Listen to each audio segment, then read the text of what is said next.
प्रिय माता पिता लोग सुनी, रहुआ अपना बच्चन के बड़ लोग के आदर करे सिखाई। प्रिय बच्चा लोग बड़न के नीचे दिखावे खातिर कोनो बात कह दिहल तोहरा खातिर ठीक ना ह। माँ होखे पिता होखे केहू बड़ लोग होखे उनकर आदर करे सीखी। विरोध कैल या उनके डरवावल, उनकरा पर दोष लगावल या उनकरा पर हाथ लगावल ई रउआ खातिर भला नहीं खे। मरियम का गलती कैले रउआ जानत हई? मूसा भविष्यवक्ता रहले, उनकरा विरोध में खड़ा भइली, मनमर्जी से बोलली। ओकरा फलस्वरूप मरियम कोढ़ के रोक के मोल लिहली। जब वो मनमर्जी से बोलली, क्रोध में आके बोले लगली। वो एगो नबिया रहली, फिर भी मरियम अपना जीवन में कोढ़ के मोल लिहली। आज के हुई यहाँ बाटे जेकर जीभ बार बार फिसलेला और जे बात बात पर क्रोध करेला, जे मनमर्जी से बात करेला, ये भला नहीं खे। बाइबल कहेले क्रोध से परे रही और जलजलाहट के छोड़ द। कुछ पति लोग के नाक पर गुस्सा रहला और कुछ पत्नी लोग जल्दी से गुस्सिया जाली जा। रउआ ध्यान से जांचब तो नामान के असली बीमारी का हवे रउआ जानत हई? घमंड। उ घमंड नामान के का दिहलस? गुस्सा, आवेश, क्रोध और कोढ़ के बीमारी दिहलस। नामान कितना क्रोधी रहले, घमंडी रहले, इतना गुस्सा वाला व्यक्ति रहले, आगे देखल जाई। कृपया क्रोध और आवेश के प्रदर्शित करके जुबान के बिगाड़ के बीमारी के मोल मत लें। कोढ़ के रोग सबसे पहले अपवित्र करेला, वैसे ही पाप भी मनुष्य के अपवित्र करेला। दूसरा बात, कोढ़ मनुष्य के स्वास्थ्य के बिगाड़ देवेले और पाप भी मनुष्य के सेहत के बिगाड़ देवेला। शराबी लोग के रउआ देखी अपना हाथ से अपना स्वास्थ्य के खराब करेलन, कैंसर के मोल लेबेलन, लीवर के खराब कर देवेलन। ड्रग्स लेबे वालन के चेहरा रउआ देखी, उनकर चेहरा मुरझाइल रहेला। व्यभिचार करे वालन के देखी हमेशा हॉस्पिटल के उ चक्कर लगावत रहेलन। भयानक बीमारी के उ मोल लेबेलन। जे हमेशा सिगरेट पियत रहेला उनके देखी उनकर होठ काला पड़ जाला, उनकर दांत काला हो जाला। गुटखा खाए वाला के देखी, खैनी खाए वाला के देखी उनकर दांत सड़ जालन स। रउआ में केहू बाटे का तंबाकू खाए वाला, गुटखा खाए वाला जेकर दांत सड़ गईल बाटे? केहू बाटे का? कृपया छोट बच्चन के पास जाके हंसी नहीं, वो डर जाई है। रौरी बुरा आदत से का होखेला? राउर शरीर कमजोर पड़ जाला, राउर स्वास्थ्य बिल्कुल बिगड़ जाला। खाली राउर स्वास्थ्य ही नहीं, राउर स्वरूप भी, सुंदरता भी, राउर आत्मिकता भी बिगड़ जाला। और तीसरा, कोढ़ के बीमारी सबके दूर कर देवेले, पाप भी सबके दूर कर देवेला। बाइबल में हमन देखिला एगो कोढ़ी आदमी के हम अशुद्ध हई, हम अशुद्ध हई ऐसे चिल्लाए के ह, अपना मुंह के ढांप के हम अशुद्ध हई, हम अशुद्ध हई ऐसे उनकरा के चिल्लाए के हवे। उनके छावनी से बाहर, छावनी के बाहर रहे के बाटे। मरियम जब कोढ़ी हो गई, उनके सगरी लोग से दूर रहे के पड़ल और उनकरा के छावनी के बाहर निवास करे के पड़ल। राजाओं के दूसरा किताब 15 अध्याय 5वां पद में वहाँ एगो राजा परमेश्वर के श्राप के पाके जब वो कोढ़ी हो गए तो उनकरा के नगर के छोड़ के अलग एगो घर में रहे के पड़ल। हमन पढ़िला, यानी कोढ़ के बीमारी सबसे दूर कर देवेला। फिर पाप का करेला? सबके दूर कर देवेला। एगो बहन हमरा पास आके, भैया हम एगो भयानक पापी स्त्री रहली, गलत संबंध में पड़ के हम व्यभिचार करत रहली, बाकी कलवरी टेम्पल में आके हम अपना जीवन के सुधार लिहली, बना लिहली ऐसे वो कहली। प्रिय कुछ समय के बाद में वह बहन फिर से हमसे मिल के रो कर के कहे लगली, वो कहत रहली, भैया हम कलवरी टेम्पल में आके अपना जीवन के बना लेले रहली ना, और हम अपना पिछला पाप के भी छोड़ देले रहली। ओकरा बाद हमरा अंदर आयल बदलाव के देख के हमार पति बहुत खुश भइले और उतने ही नहीं हमरा साथे कलीसिया में आवे कहला से चर्च में आवे लगले। हम और हमार पति कलीसिया में आवे लगली जा हमार पति धीरे धीरे यीशु मसीह पर विश्वास करे लगले। पता नहीं क्या भइल, हमारा मन में पाप के विचार उत्पन्न भइल। पहले हम जेकरा साथ गलत संबंध में रहली उनकरा साथे फिर से हम पाप करे लगली। हमारा पति के मालूम हो गई। तब हमार पति कहले, हाय पापी स्त्री, एक और परमेश्वर कहेलू, एक और भक्ति कहेलू, फिर ऐसे पाप में काम करेलू। हाय हम ऐसन के साथ रह ना सकेले कह के हमके छोड़ के ऊ चल गए। आज हम अकेले रह गए बानी। प्रिय, वो अकेले काहे रह गई? उनकर पाप ही उनके अकेला कर देले बाटे। आज हमनी के बीच ऐसन लोग ना हमें का? रौरी पति के का भय, रौरी पत्नी के का भय, रौरी बच्चन के का भय, रिश्तेदारन के का भय, रौर मित्र का भयले, वो काहे रउआ के छोड़ के चल गईले? तोहरा पाप में जीवन के ना देख पौले ऐसे, रौरी चाल चलन के सही ना पौले ऐसे, रौरी नीच में काम के देख ना पौले यही से वो आजू रउआ से दूर चल गईले। पाप जेकरा से रउआ प्रेम करेला, जे रउआ से प्रेम करेला उनके दूर कर देला। ये बात के कहे में कोनो संदेह नहीं खे। पिछला दिनन में एगो बहन अपना गवाही के दिहली। वो टेम्पल में गवाही देते रहली, हम अपना माता पिता के आज्ञा ना मान के अपना मर्जी से शादी करब। जेकरा से प्रेम कैली वो वही से शादी कैली। घर वाला विरोध कैला पर भी उनकर विरोध करके हम अपन मर्जी पूरा करे के कोशिश कैली। शादी कैला के बाद मालूम भइल कि वो अच्छा आदमी ना हमें, वो पहले से विवाहित हमें। उतने नहीं, हमारा सहेली के साथ उनकर अवैध संबंध बना के रखले बानन। ई जान के हमारा हृदय टूट गई। घर जाके अपना माता पिता से कहा भी सोचला से वो हमारा से दूर हो चुकल रहले। वो खुद दूर ना भइले, बाकी हम ही उन्हन लोग से दूर कर लिहली। प्रिय, जब एगो आदमी अपना मनमर्जी से जिए शुरू करेलन, वो अपनन के अपना से दूर कर लेबेलन। आज हमनी के बीच केहू बाटे का? माता पिता के दूर करके, गलत फैसला करके, गलत कदम बढ़ा के, गलती करके आज रउआ अकेले हो गइल बानी का? ये है पाप के जरिए मिले वाला दंड, मत भूलें। और चौथा, कोढ़ के रोग अंत कर देवेला, उम्र के कम कर देवेला। और ऐसे ही पाप भी इंसान के अंत कर देवेला। पाप इंसान के उम्र के कम कर देवेला। कितना शराबी लोग 30-40 के उम्र में अपना जान के गंवा ना दिहले। कितना लोग बेबिचारी के पास जाके एड्स के बीमारी मोल लिहले और मर ना गईले। कितना ही लोग गंदी आदत के आदि बन के किडनी खराब करके, अपन लीवर खराब करके, बीमारी मोल लेके अपन जान के गंवा दिहले। पाप का करेला जानत हई, उम्र के वो कम कर देवेला। आज हमनी के बीच के हुआ का? शरीर के इच्छा और पाप के गुलाम हो चुकल लोग भाई बहन सुनी जा। जानबूझ के पाप करे वाला हई का? तो फिर सुनी जा ओकरा से का होखेला जानत हई? आज हम 4 गो बहुमूल्य पाठ के नमान के जीवन से हम बताई। नमान के जीवन में 4 गो बात भइल। पहला, उनकर कोढ़ के रोग उनकरा के पवित्र कर दिहलस। उनकरा पास अधिकार रहे, उनकरा पास धन संपत्ति रहे, उनकरा पास सब रहे, सब कुछ रहे, बाकी कोढ़ के बीमारी उनकरा जीवन में का कैले जानत हई?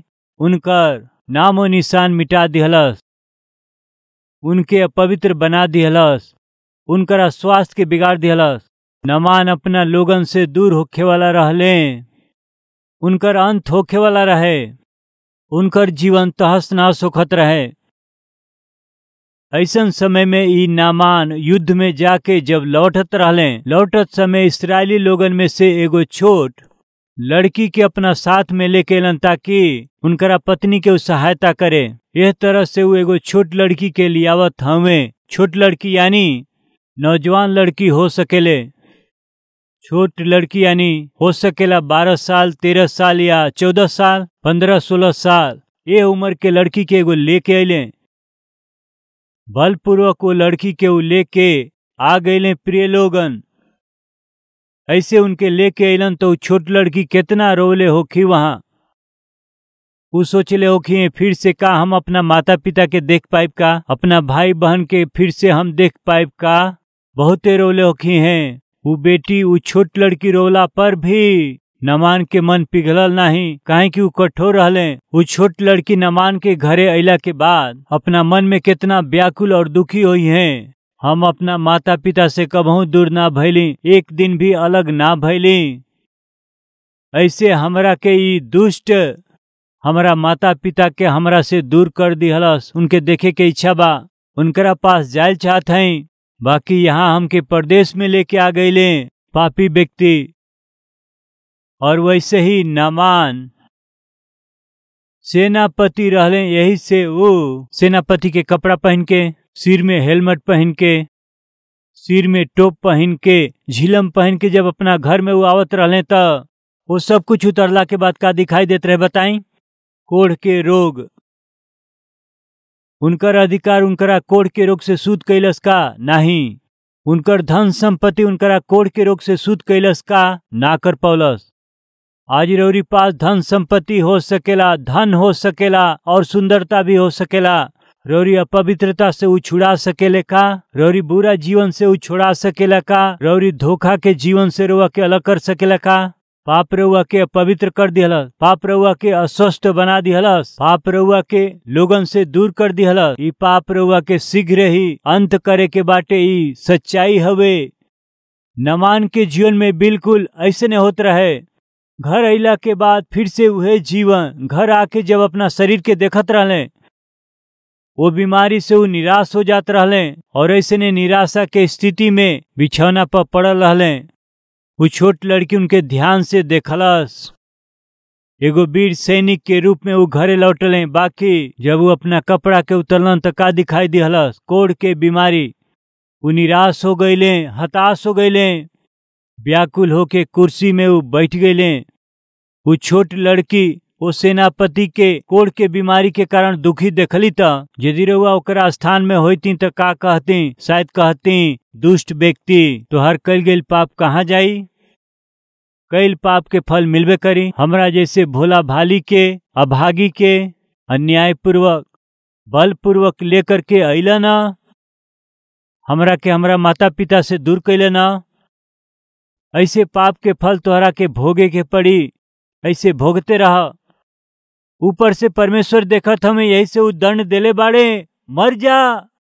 ऐसे रउआ कहब कि नहीं? बताई। मान ले राउर पति रउआ के बहुत डांट लगौले, ऐसे बताइब तो रउआ के समझ में आई। यही से रउआ के बहुत डांट लगौले, बाथरूम में जाके फिसल के वो गिर गए, डांट के बाथरूम में जाके गिर गए, समझा? हमके मालूम रहे गिरिहन।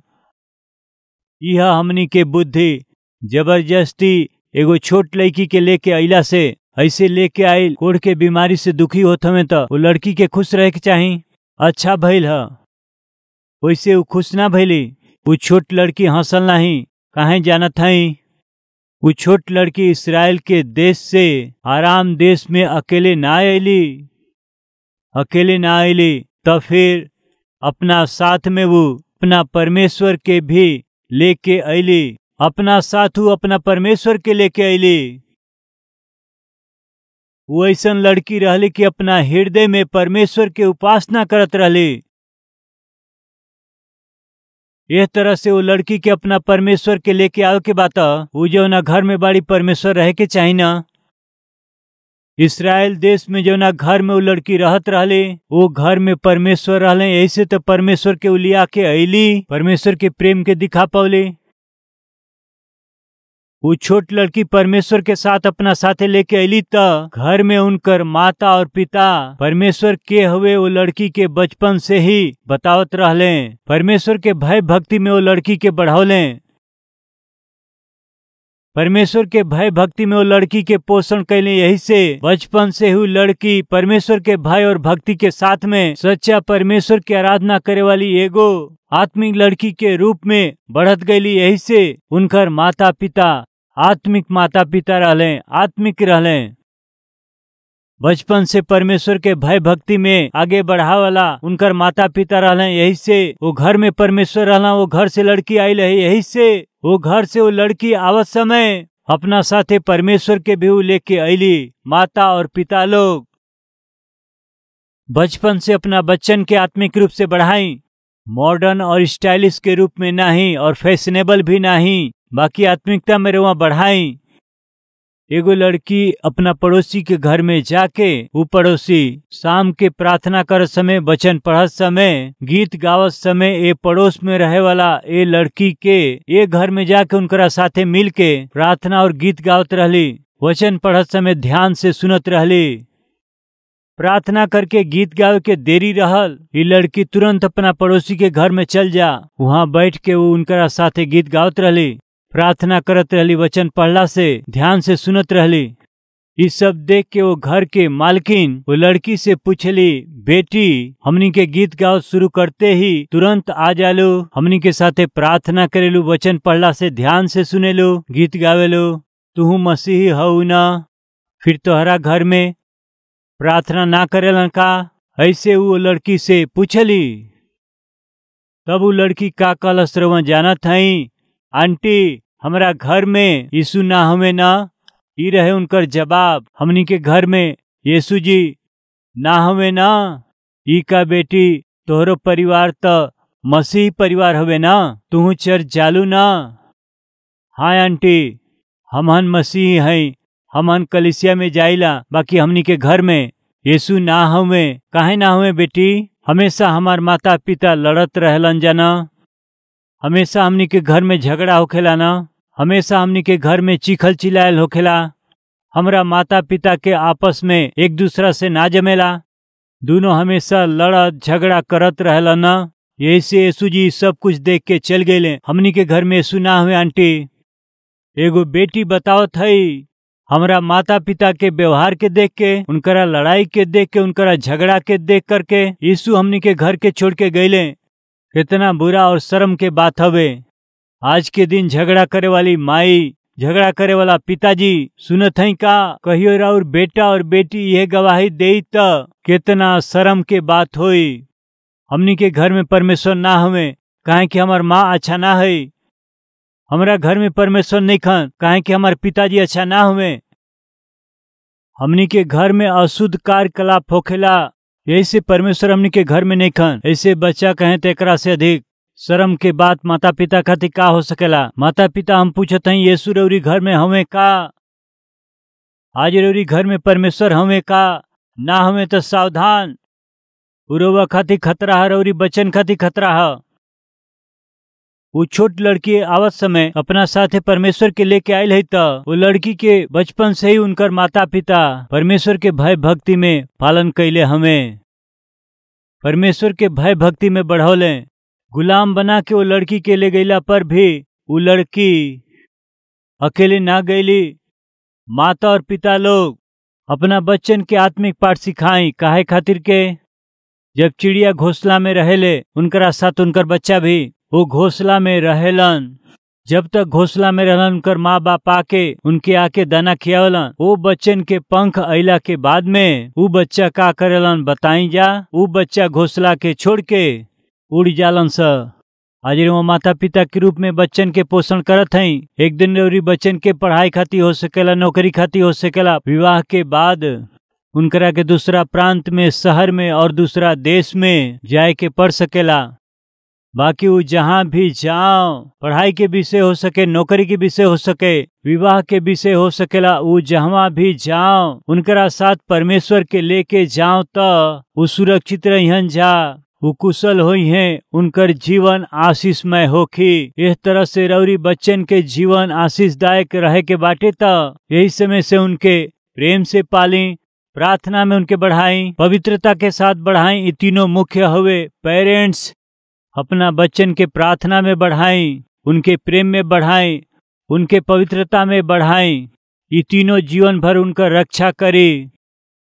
वो छोट लड़की जब एगो गुलाम के रूप में नामान के घरे अली, तब का भइल जानत हई? नामान कोढ़ के बीमारी से दुख उठावत रहले। कोढ़ के बीमारी के केहू ठीक कर सकेला का? केहू ना कर सकेला। केहू ना ठीक कर सके ऐसन भयानक बीमारी के साथ में नामान दुख उठावत रहले। प्रिय, पाप से रउआ के केहू छोड़ा सकेला का? ये संसार में कोनो पापी व्यक्ति के पवित्र कर सके ई संभव नहीं खे। ऐसन भयानक पाप में रउआ जियत हई त के रउआ के छुड़ा सकेला? के नामान के ठीक कर सकेला?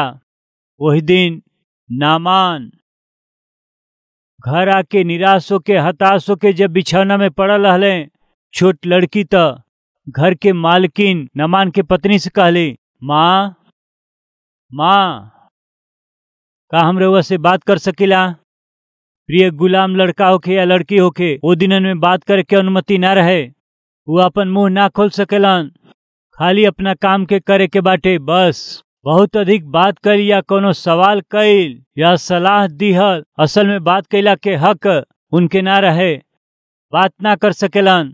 और ऊपर से ऊ तो सेना के सेनापति रहले, एगो महान अधिकारी हमें। इतना महान अधिकारी के घर काम करे वाला लड़की के बिल्कुल अधिकार ना रहल।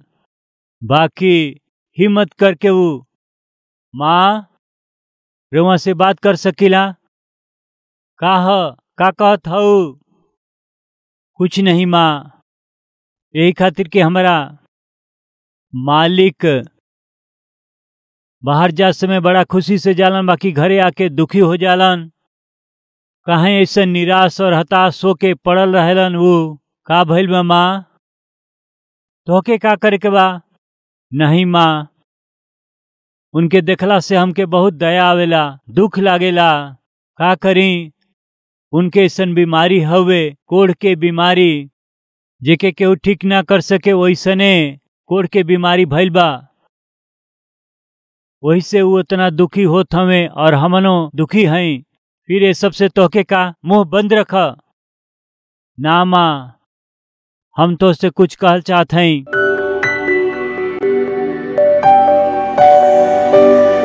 महान पवित्र प्रेमी पिता परमेश्वर, रौरी बचन के सुने वाला हर एक से रउआ इस समय बात कैली, यही से राउर धन्यवाद करत हई। वो वाले वचन के आशीष दे के हर एक जना के आशीष कर दें। सबसे पहले मनुष्य के पाप ही मनुष्य के अशुद्ध बनावेला, और इतना ही नहीं, स्वास्थ्य के वो बिगाड़ देवेला और सबके वो दूर कर देवेला। अंत में वो सबके दूर कर देवेला। ये बात के जान के पिता, जे जौना पाप के करत हमें, जौना पाप की आदत में पड़ल हमें, वही से आज के दिन ही बाहर निकले, सहायता करी पिताजी। दुश्मन के भी प्रेम करे के मन रउआ हमनी के देली पिता। यही से हम मांगत हई, शत्रु के प्रेम करे के मन हमनी के देई। हमनी के चारों ओर रहे वाला नमान जैसे लोगन के रौरी उपस्थिति में लेके आ सकी, ऐसन अनुग्रह देई पिता। सुसमाचार के दुनिया में फैला सकी जा, ऐसन मन हमनी के देई। यीशु के नाम से मांगत हई पिताजी, आमीन।